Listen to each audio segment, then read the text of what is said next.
இதுதாங்க பேக்கும் பார்த்தீங்கன்னா அவங்க V தான் கேட்டிருக்காங்க. நான் ஷோல்டர் மட்டும் சின்னதாக மார்க் பண்ணிட்டேன். அவங்களுக்கு எவ்வளோ லென்த் வேணும் அதையும் மார்க் பண்ணிட்டேன். மார்க் பண்ணிவிட்டு இந்த பட்டி இருக்குது பார்த்தீங்களா, நம்ம கட் பண்ண பட்டி, அதுவே உங்களுக்கு V ஷேப்பு அழகாக வந்துடும்.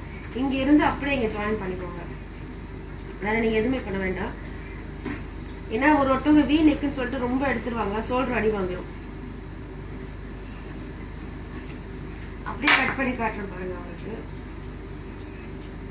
இது வந்து வைடு வியூ எடுக்கலாம், இல்லை UV எடுக்கலாம். அந்த மாதிரி இப்போ நான் டேரெக்டாக V நெக்கு தான் எடுக்கிறேன். எதுவாக இருந்தாலும் அந்த ஷோல்டருக்குள்ளேயே நீங்கள் முடிச்சுக்கணும், வெளியில் வந்துடக்கூடாது. இந்த ஷோல்டர் மட்டும் இந்த மார்க்கிங் மட்டும் பாருங்கள், அதுக்குள்ளேயே முடிச்சுக்கணும். இது வந்து பேக்கு எவ்வளோ பக்கம் வந்துருக்குதுங்களா V. இது வந்து ஃப்ரண்ட். பேக் வந்து 10.5 கேட்டாங்க. ஃப்ரண்ட் பார்த்தீங்கன்னா உங்களுக்கு 8 தான்.